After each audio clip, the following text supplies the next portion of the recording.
오늘 하세나 본문은 열왕기상 11장 26절에서 43절까지의 말씀입니다. 느밧의 아들 여로보암은 에브라임족의 스레다 사람으로서 한동안은 솔로몬의 신하였다. 이 사람까지도 솔로몬 왕에게 반기를 들어서 대적하였다. 그의 어머니는 과부 스루아이다. 그가 왕에게 반기를 든 사정은 이러하다. 솔로몬이 밀로를 건축하고 그의 아버지 다윗 성에 갈라진 성벽 틈을 수리할 때이다. 그 사람 여로보암은 능력이 있는 용사였다. 솔로몬은 이 젊은이가 일 처리하는 것을 보고는 그에게 요셉 가문의 부역을 감독하게 하였다. 그 무렵에 여로보암이 예루살렘에서 나아오다가 길에서 실로의 아히야 예언자와 마주쳤다. 아히야는 새 옷을 걸치고 있었고 들에는 그들 둘만 있었는데 아히야는 그가 입고 있는 새 옷을 찢어서 12조각을 내고 여로보암에게 말하였다. 10조각은 그대가 가지십시오. 주 이스라엘의 하나님께서 그대에게 이렇게 말씀하셨습니다. 자, 내가 솔로몬의 왕국을 찢어서 10지파를 너에게 준다. 그리고 한 지파는 내 종 다윗을 생각해서 그리고 이스라엘의 모든 지파 가운데서 내가 선택한 성읍 예루살렘을 생각해서 솔로몬이 다스리도록 그대로 남겨둔다.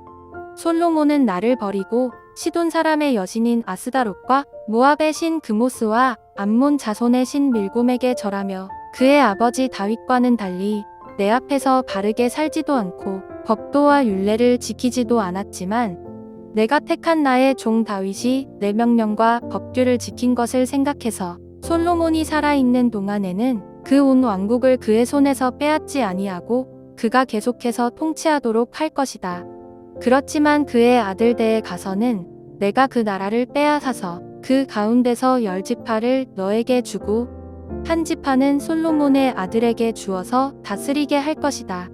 그러면 그가 내 이름을 기리도록 내가 선택한 도성 예루살렘에서 다스릴 것이고 내 종 다윗에게 준 불씨가 꺼지지 않을 것이다. 여로보암아, 내가 너를 이스라엘의 왕으로 삼겠다. 너는 내가 원하는 모든 지역을 다스릴 것이다. 내가 나의 종 다윗이 한 것과 같이 내가 명령한 모든 것을 따르고 내가 가르친 대로 살며 내 율례와 명령을 지켜서 내가 보는 앞에서 바르게 살면 내가 너와 함께 있을 것이며 내가 다윗 왕조를 견고하게 세운 것 같이 내 왕조도 견고하게 세워서 이스라엘을 너에게 맡기겠다. 솔로몬이 지은 죄 때문에 내가 다윗 자손에게 이러한 형벌을 줄 것이지만 항상 그러하지는 않을 것이다. 솔로몬이 여로보암을 죽이려고 하니 여로보암은 일어나서 이집트 왕 시삭에게로 도망하여 솔로몬이 죽을 때까지 이집트에 머물러 있었다. 솔로몬의 나머지 행적과 그가 한 모든 일과 그의 지혜는 모두 솔로몬 왕의 실록에 기록되어 있다. 솔로몬은 예루살렘에서 40년 동안 온 이스라엘을 다스렸다. 솔로몬은 죽어서 그의 아버지 다윗의 성에 묻혔다. 그의 아들 르호보암이 그의 뒤를 이어 왕이 되었다. 오늘 말씀은 어제 말씀에 이어서 솔로몬의 또 다른 대적자를 소개하고 있습니다. 그 사람은 바로 여로보암입니다. 여로보암은 어제 소개했던 대적자들 하닷과 르손과는 달리 이스라엘 사람으로서 솔로몬의 신하였던 느밧의 아들입니다. 즉 다른 나라 사람이 아닌 이스라엘 사람, 솔로몬의 신하가 솔로몬을 향해 반역을 한 것입니다. 여로보암은 솔로몬이 밀로를 건축하고 다윗성 보수공사의 감독을 맡을 만큼 일 잘하고 부지런한 신하였습니다. 그렇게 충성스러운 부하가 이제 솔로몬의 대적자가 된 것입니다.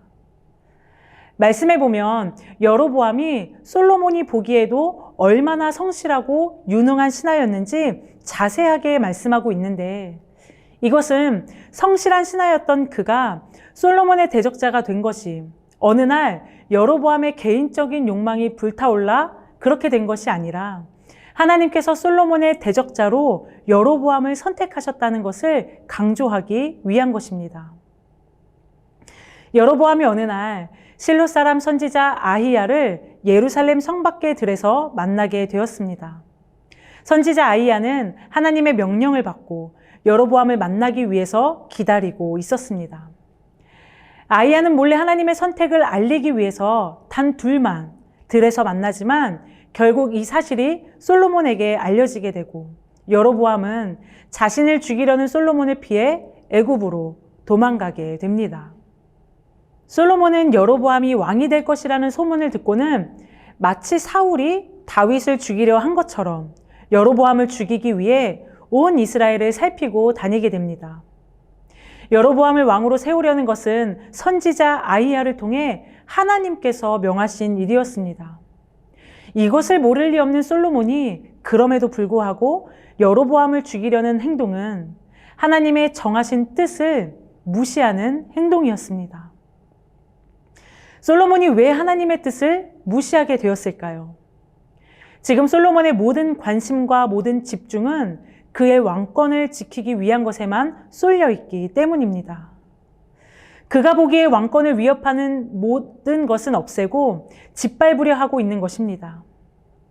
하나님께서 원하시는 것은 어제 말씀과 같이 솔로몬 앞에 대적자를 세워 우상 숭배와 자신의 안위만 지키려 하는 그 길에서 떠나 하나님 앞에 돌아오는 것입니다.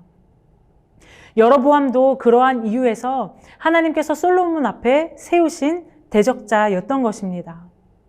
하지만 말씀은 솔로몬이 하나님께 돌아왔다는 기록이 없이 그가 이스라엘을 40년 다스리고 다윗성에 장사되었다라고 말씀하고 있습니다. 열왕기상을 시작하며 살펴봤던 솔로몬의 일생을 보면 그 어느 것 하나 하나님의 손길이 미치지 않은 곳이 없다는 것을 발견하게 됩니다.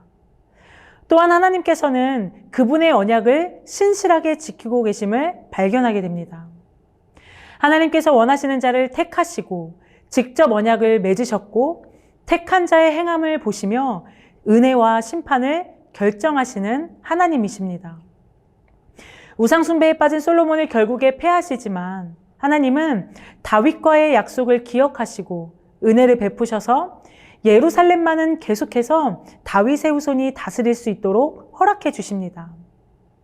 심판 중에도 남겨두신 하나님의 은혜를 말씀을 통해 발견할 수 있습니다. 계속해서 이어지는 열왕기의 말씀을 통해 우리가 놓치지 말아야 할 것이 바로 이 모든 역사를 만들어 가시는 분이 하나님이시라는 사실입니다. 사랑하는 성도 여러분, 하나님은 역사를 주관하시며 사람을 세우기도 하시고 패하기도 하시며 사람이 어떤 악을 행할지라도 하나님은 하나님의 계획을 이루시는 분입니다. 오늘 하루도 마찬가지입니다. 하나님이 주관하시는 역사 가운데 우리가 살아가고 있음을 기억하며 그 하나님과 동행하는 우리 모두가 되시기를 축복합니다.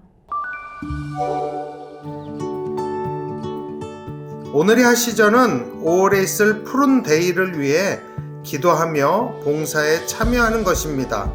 오늘의 하시죠. 함께 하시죠.